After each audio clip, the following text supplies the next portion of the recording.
Hey there, Facebook friends. It's been another magical Monday, hasn't it? I am super excited. I can't think of a more fun way to wrap up the day than with a great friend. I'm excited to have Linda Harvey with me this evening. Hey there, Linda. Hi, Penny. I'm excited to be here with you as well. Yeah, and we're twinning. We have on our Unleash the Magic of Culture shirts, and we're super excited to talk about culture. Linda and her Institute for Dental Compliance and Risk Management. Hopefully, I said that right. Fantastic group. We're super excited to have them as a sponsor for our Unleash the Magic of Culture in Your Practice event. So, Linda, just happy to visit with you this evening. Same here, and we're happy to be one of your sponsors too. Looking forward to that fabulous event. Awesome. Yeah. And that's, I'll talk a little bit more about that at the end. That's in May. You still have plenty of time to get registered and join us. So some of the conversation that we're going to have tonight about culture really is going to start with, and this is a real passion of mine. And Linda and I have talked, I know it is for her as well. And that when we look at what really makes practices successful, and of course, a lot of it is you've got to know what to do. But there's definitely a part of it that says, okay, what has some practices do better at getting things implemented more quickly, and then being consistent with that. So, Linda, I'd love to start the conversation by asking your opinion on what role do you see that culture plays in a dental practice? Penny, I think it touches every aspect of a dental practice. And I really love what Grace Rizza said in her interview with you about how it's something that you feel, it's a vibe, it can be spoken and it's also unspoken. You can tell by the tone or the atmosphere the minute you walk in. Even before that, actually, let me back up. You can tell by the way they answer the phone, how you're going to be greeted when you walk in that day. Absolutely. And then it's also when you walk in and you're talking to different team members as we go through and do our process of our inspection before the training, it's also how they say what they say to me. That tone, that the underlying, implications with their words, and you just pick up a lot of information at that point. And oftentimes the staff members will come to you on the side and tell you a little story, like, can you talk to so-and-so about this? Or can you talk to our doctor about that? They need to make some changes. So then you already know that they are glad that you're there, and right. They want to take advantage of our impact to help improve their culture. I've noticed something interesting in the past, probably this year, I would say.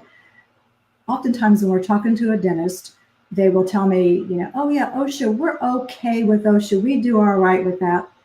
And I want to come back to them, but I haven't been brave enough.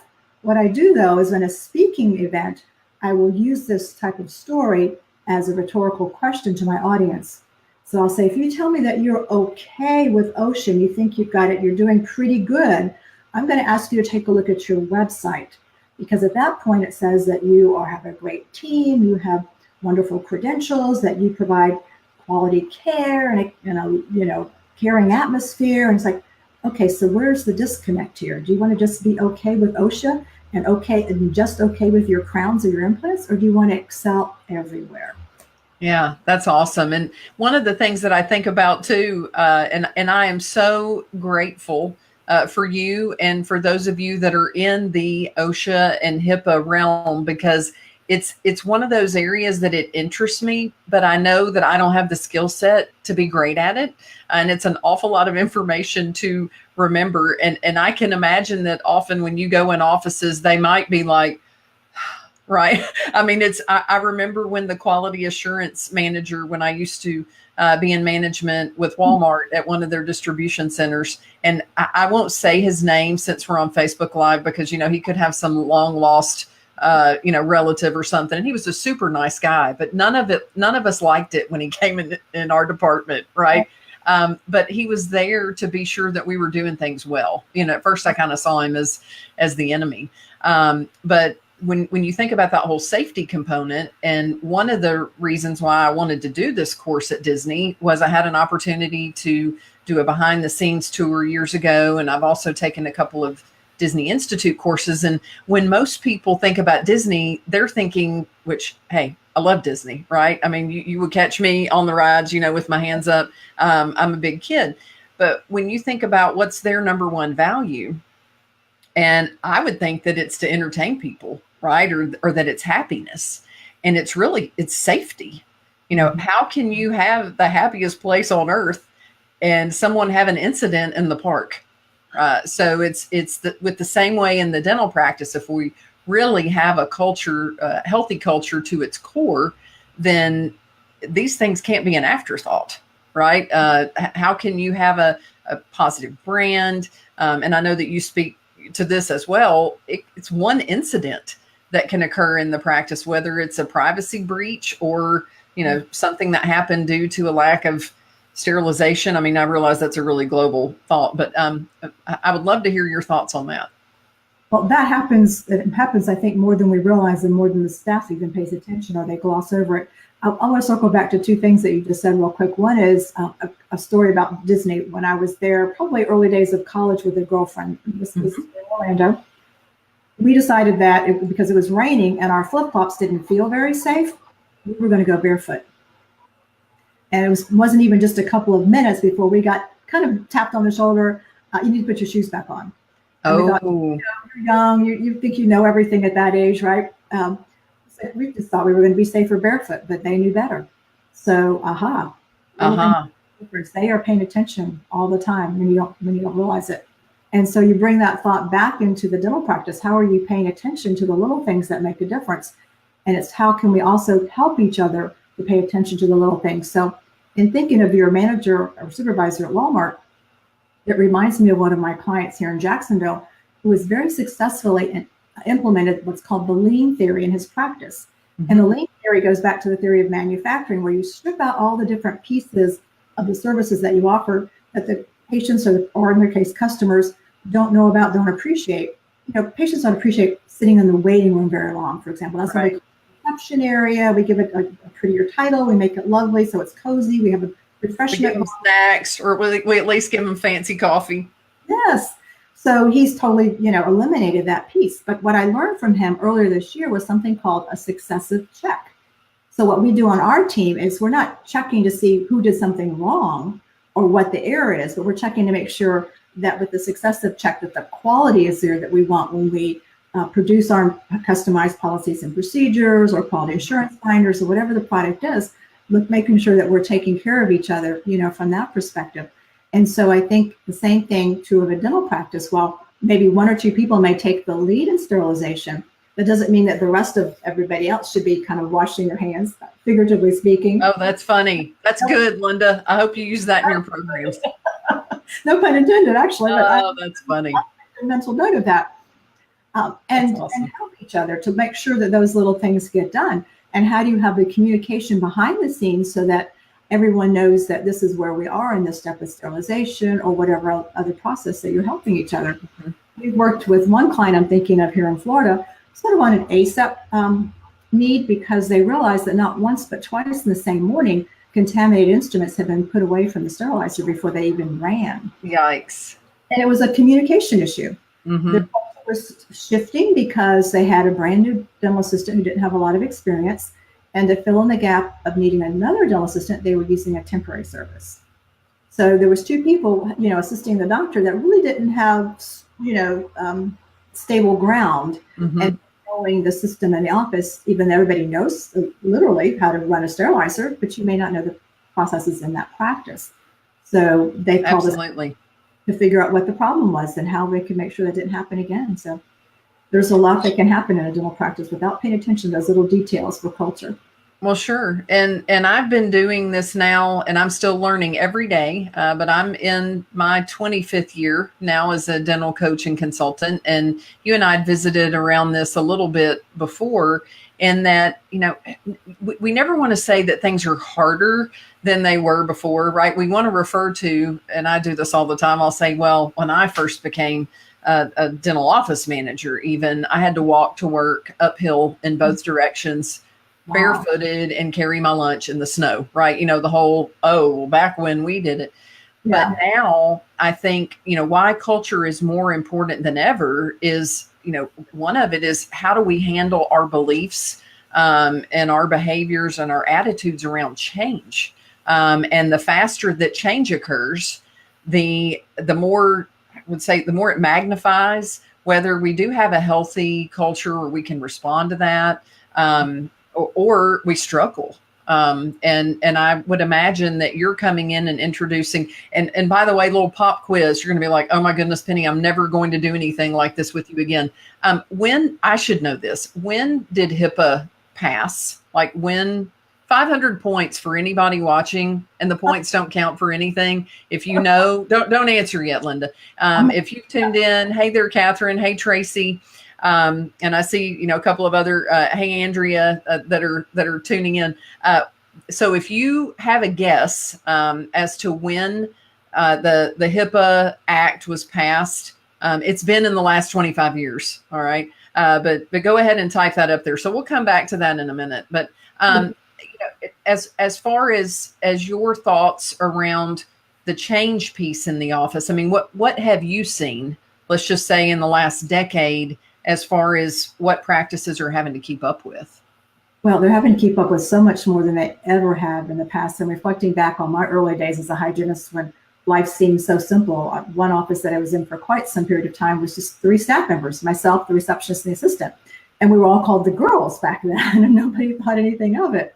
So with all the technology that we're using in a dental practice, and the fact that you can't run a dental practice without technology, it creates a lot of excitement over the fact that we can provide better care than we've ever provided in the past. The implants and all the things that we can do, the 3D imaging, even the hygiene side. But it's a matter of being mindful of how we use that technology, to be sure that we use that technology safely, and that it's a culture of everyone being able to be trained on the technology so that the information is transferred from one generation of employees to another. And by that, I don't mean because one person is older or one person is younger. I mean, I should say probably successive employees in the future get that same level of training in order to transfer that information. And there's not what you and I may call from the corporate world, that loss of corporate memory. Right. And that's the theory that we see. You can't keep up with the change if your staff is changing and you haven't afforded them the opportunity to stay abreast of how the processes work in your practice. And that really kind of goes over even to the culture of HR and the staff, and the culture of onboarding new employees, which is a term that you're seeing more of in our world. And of course, it's been in the general industry for a long time. But what kind of time frame do we allow for that new person to come on and be assimilated into the culture and the practice? Absolutely. And I think from what you're talking about there, and I have a good friend that works for the Disney Institute, because, I would joke, I'm like, don't you guys want to start, this a few years back, don't you want to start a dental division? They're like, no. In other words, I was kind of feeling like I needed Disney. They're thinking that they don't really need Penny Reed, right? But for if you go on YouTube, you can even Google, and you're thinking I have way too much time on my hands.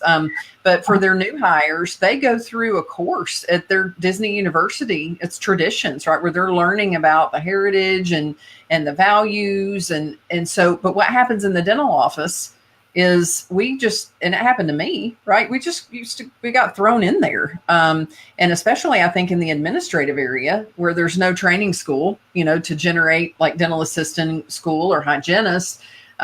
They're in there, they're trying to learn everything, and we expect them to figure it all out with probably no behind the scenes training, right? It's all up there in the middle of the game. And, I think the computer, the technology, I mean, it's just overwhelming for sure. An analogy I'm thinking of, Penny, is you think of the Super Bowl and then think of you needing to put in a substitute quarterback, and and all of a sudden you bring in someone who's never played with your team before. Right. Or it's a pro team and they were a high school quarterback, right? It's like, whoa. Or as I say, with the brand new team members that get a little bit of training and then they're in this big practice, there's not much behind the scenes training on days when we don't have patients scheduled. I said, it's like you just taught them how to drive a stick shift, and they live in a small town, and you dropped them in downtown Dallas during rush hour with no GPS and a paper map, right? And they're trying to figure out what to do and how to do it. Okay, I'm looking here. We've had at least one, Catherine Mincy, who's actually a client of mine and just an all-round wonderful person. She's a lot of fun. She's guessing 1996 or 97 was when HIPAA came out right around the time she got out of dental school. So what would you say, Linda? Absolutely right. It was 1996 that the Health Insurance Portability and Accountability Act was passed. Awesome. Until 2003 with the privacy rule, that enacted, and then 2005 with the security rule. But yeah, it dates back there. Mm-hmm. There we go. So, as I mentioned before, the points don't count for anything, but Catherine, well done. 500 points for you.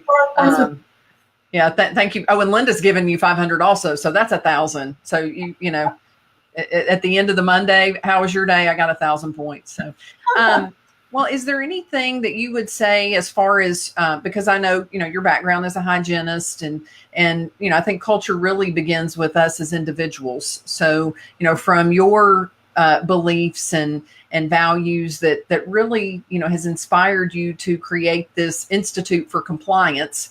So what do you love about the culture of your business? What really inspires you?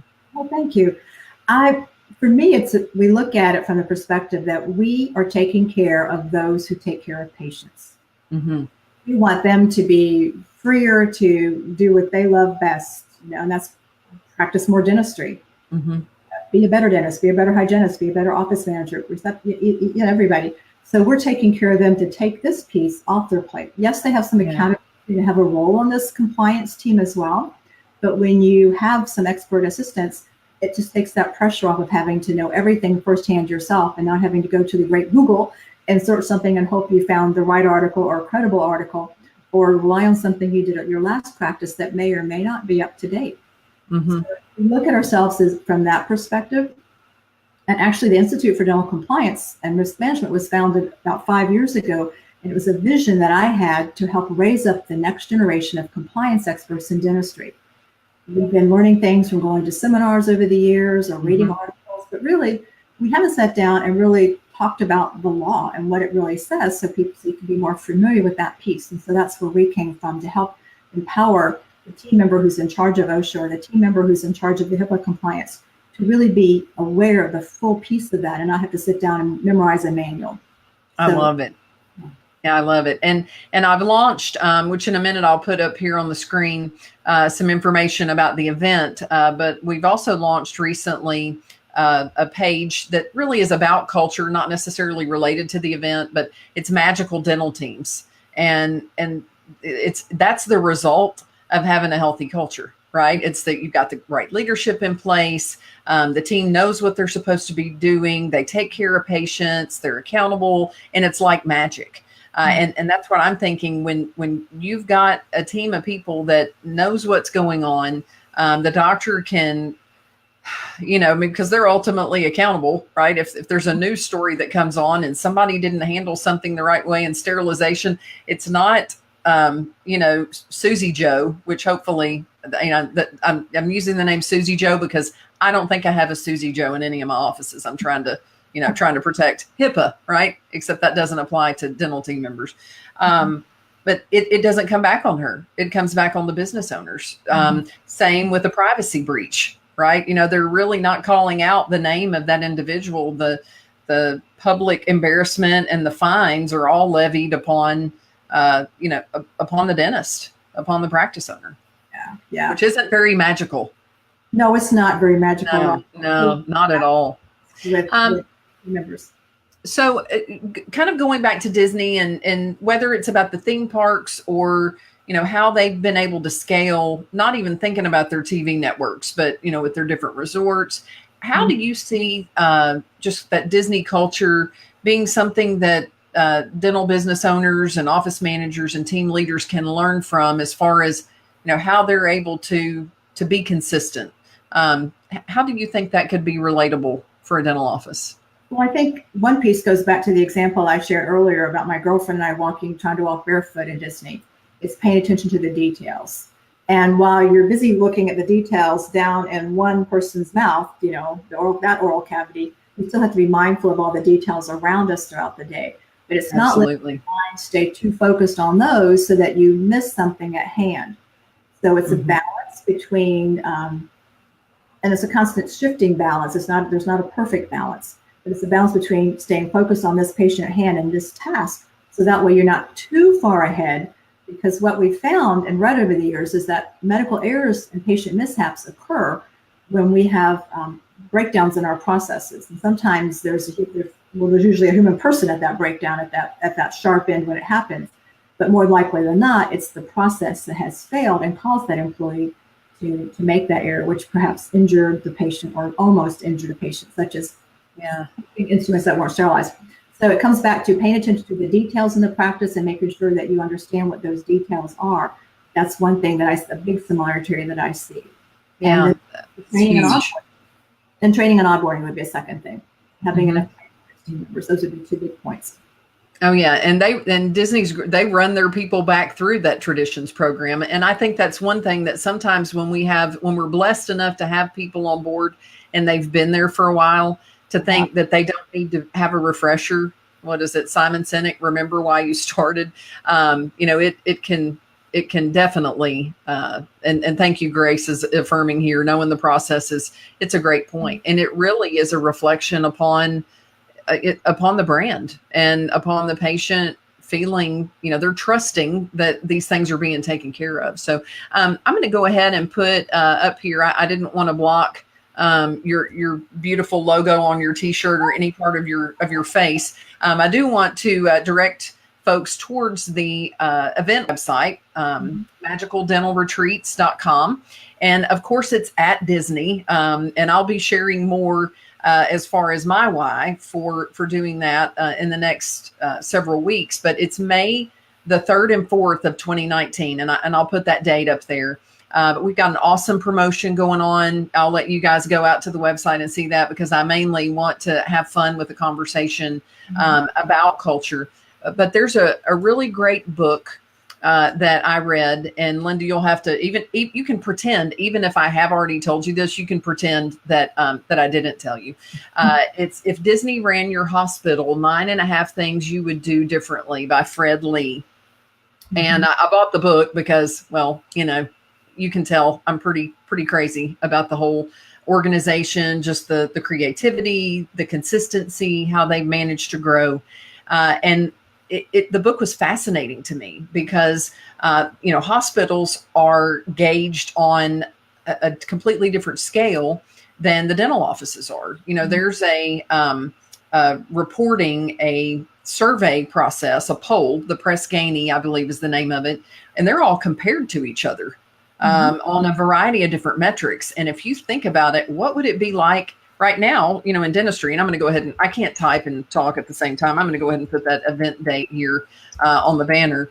But, what would it be like if we were all compared to each other? Other than Google reviews. Go ahead. Yeah, I could definitely speak to that. I've actually seen Fred Lee speak, and he addressed our American Society for Healthcare Risk Management conference probably 10 years ago. So I'm familiar with the book, and he was amazing. I can't remember all of his points. It's been a while, but it just really stuck out at me, the points that you're talking about now. And that's a piece of medicine that hasn't filtered all the way down into dentistry unless a dental practice is accredited by one of the national accrediting bodies and chooses to be benchmarked by some known accredited standards. I can't think of accredited, but known standards that they're following. And in healthcare, yes, those grades are made public. It's just like in many states, when you go into a restaurant establishment, their grade from the health department has to be posted on the wall. It doesn't say A or maybe A minus. Maybe you might go if it's a B restaurant, but would you go if it was a C restaurant? How would that look for our practice, with patients coming? So there's a whole transparency move. Prices have to be published in some states for different fees for hospitals and ambulatory surgery centers. And you have now, because of the Medicare guidelines, you have to only use certain companies to conduct your patient satisfaction surveys. And your reimbursement is going to be diminished if you have certain types of incidents in your facility and the patients aren't happy with the time they spent in the recovery, or the fact that they didn't feel like the surgeon spent enough time with them. Has no reflection on the quality of the procedure that was being performed, but it's all the things that surround it, the non-technical aspects of care. Absolutely. And it's interesting. I know we probably need to wrap up. I'm just having such a great time. We'll have to do this again if you're willing to do that. I think that'd be great. I was on a flight back from a recent speaking engagement, and often I mean, I talk a lot. Everybody that knows me knows that. But often when I get on the airplane, right, that's sort of my cone of, every now and then I'll pop up in my laptop. I'm answering emails if I can get Wi-Fi, or I'm catching up on something. And I was sitting next to a young lady, and we started talking, and it just goes to show that I'm getting older, because I thought, oh, she's probably in college. But I thought, well, I won't insult her. I'll say, what do you do for a living? And she said, oh, I'm a physician. I'm a general surgeon. I was like, oh. And she asked me what I did. And I said, well, I do business coaching. I'm a consultant and a speaker for dentists. And we began to talk about exactly what you and I are talking about, the pressure and the standards. So, I mean, it's different pressure. But it really, that whole emphasis on how we're making the patient feel, it's huge. But no, that she and I had such a great talk. I gave her my business card. I almost asked for her information, and then I thought she might think I was a creepy stalker. But I think it just reminded me of how important that is. And I know from experiences of whether I was in the hospital or, more I could think about when my parents were, they have upped their level of communication. I mean, they do a much better job than they used to.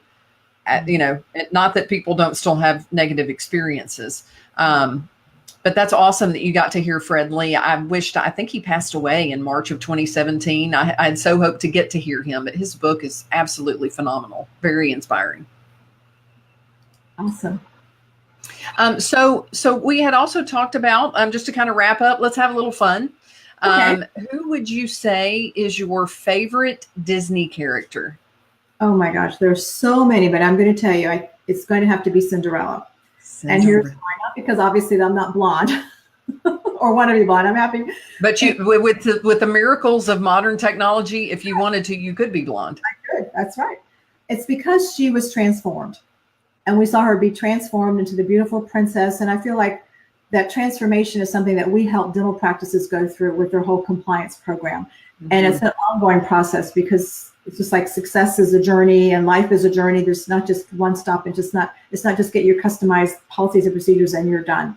There's things always to keep up with, just like our patients ongoing with their checkups, making sure they're staying in good oral health. So I think that it would have to be Cinderella. And I would say that my favorite ride, though, was always It's a Small World.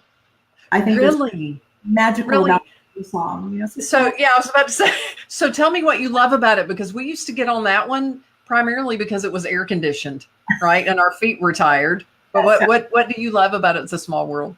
I just loved, and I don't even remember all the specific scenes and things that we saw, but I just loved all the different settings and the figurines and what you saw. It just made you feel good, just going through and just watching and observing. It's just kind of like Christmas. It's just magical. Oh, absolutely. Now, don't get me wrong. I actually do enjoy it. It's usually not being able to get my family on it. But no, that at times when it was really hot outside, that would be one of our go-tos. And it's a little bit different than Culture, right? I mean, that's kind of more of a cultural, but really kind of showing, hey, what's that commonality, right? It would show the different nationalities and things like that. And that's just an awesome Disney staple for sure. So, well, thank you so much. Again, it's an honor to have you as an event sponsor, and we'll look forward to engaging with you again. We still have a couple of months ahead of us as far as promoting the event, and I'll also be doing some webinars that we'll share with you guys. So if you would like to learn more about Linda, I'm going to have you tell them the best website to go to if they're interested in hearing more about your services as well. Sure. I invite you to take a look at our dental compliance website. It's actually dentalcompliance.org. Dentalcomplianceinstitute.org. Let me spit that out properly. All right, dentalcomplianceinstitute.org. I'll type that in the notes from this as well. But thank you again for twinning with me with our look. We have the Cinderella blue. Actually, I think is what that is on the logo. And for those of you that tuned in, thank you for having fun with us and for the comments. And we will talk with you soon. Again, just want to remind you, there is a complimentary Facebook group that we're really focusing on culture, magical dental teams. And if you want to tell other people about it, maybe you're not connected to them on Facebook, we actually have a URL that points to it. So it's magicaldentalteams.com. But again, Linda, thank you so much. I had a great time. Me too. Talk to you soon. Thanks. All right. Have a great night.